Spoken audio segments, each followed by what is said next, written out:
मेरा नाम है हरिया, मैं काम करता हूँ बहुत बढ़िया, खाता हूँ खाना और रोज गाता हूँ गाना। अरे यार, आज तो बहुत देर हो गई। इस खतरनाक जंगल को देखकर तो मेरे हाथ पैर ठंडे हो गए हैं। अगर मैं वक्त पर गांव नहीं पहुंचा तो मालिक बहुत नाराज हो जाएंगे।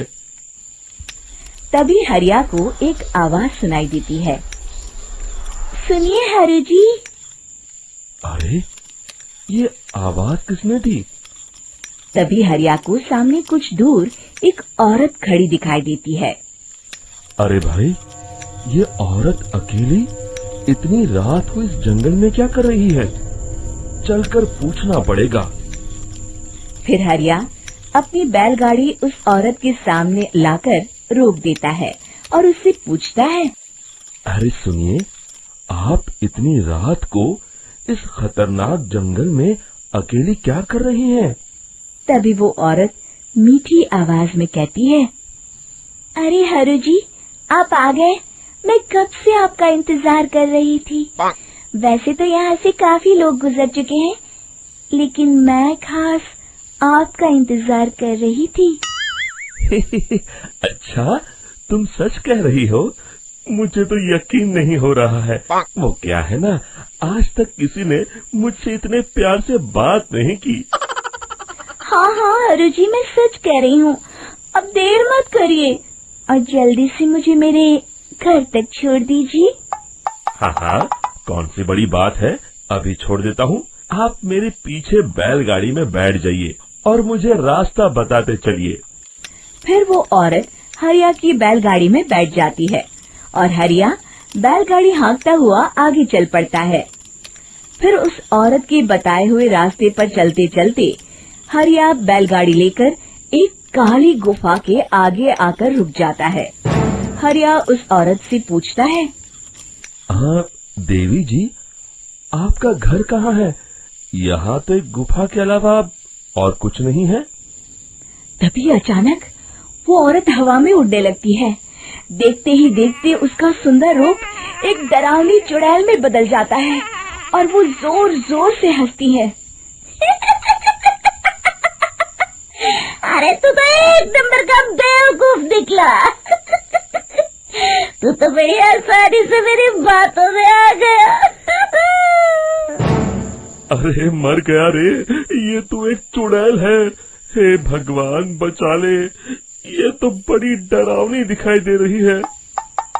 और फिर अगले ही पल हरिया की बैलगाड़ी में रखा सारा सामान हवा में उड़ता हुआ उस काली गुफा के अंदर चला जाता है और वो चुड़ैल भी उस गुफा के अंदर जाकर कहीं गायब हो जाती है। हरिया ये नजारा देख बुरी तरह घबरा और परेशान हो जाता है। अरे, ये चुड़ैल तो मेरा सारा सामान लेकर गुफा में गायब हो गई। अब क्या होगा? अगर मैं गांव खाली हाथ गया तो मालिक मेरी अच्छी खबर लेंगे। मेरी इस बात का कोई यकीन भी नहीं करेगा। फिर आखिर वही हुआ। हरिया के मालिक चंपक सेठ को हरिया की किसी भी बात पर रत्ती भर भी यकीन नहीं हुआ। चंपक सेठ को लगा हरिया झूठ बोल रहा है और उसने ही लालच में आकर सारा सामान हड़प कर लिया है। फिर हरिया को बेईमान समझकर चंपक सेठ उसे काम से निकाल देता है। अगले दिन अपनी दुकान में परेशान बैठा चंपक सेठ गुस्से में बड़बड़ाता है। अरे, दुकान में तो सामान बिल्कुल भी नहीं है। अब मुझे ही शहर जाकर सामान लाना होगा। फिर वो अपनी बैलगाड़ी लेकर शहर चला जाता है। शहर से सामान लेकर जब चंपक सेठ वापस गांव लौट रहा होता है, तभी उसे एक आवाज सुनाई देती है।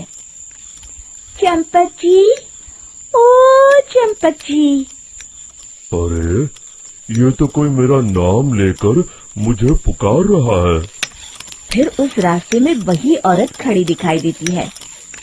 फिर क्या था, हरिया की तरह चंपक सेठ भी उस औरत के पास अपनी बैलगाड़ी लेकर जाता है और वो भी उसकी चिकनी चुपड़ी बातों के मुंह जाल में फंस जाता है।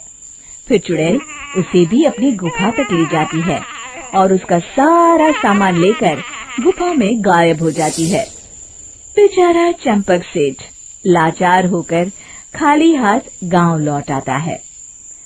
फिर ये उस जंगल में रोज की बात हो जाती है। जो कोई भी शहर से कुछ लेकर गांव की तरफ लौटता, वो चुड़ैल उसे बेवकूफ बनाकर उसका सारा सामान लेकर गुफा में गायब हो जाती। एक दिन हरिया एक लकड़हारे को उसी जंगल की तरफ जाते हुए देखता है। फिर हरिया उसे रोकते हुए कहता है, अरे भाई, क्यों अपनी मौत को दावत दे रहे हो? मेरी बात मानो, आगे जंगल में मत जाओ, वहाँ एक बड़ी भयानक चुड़ैल रहती है।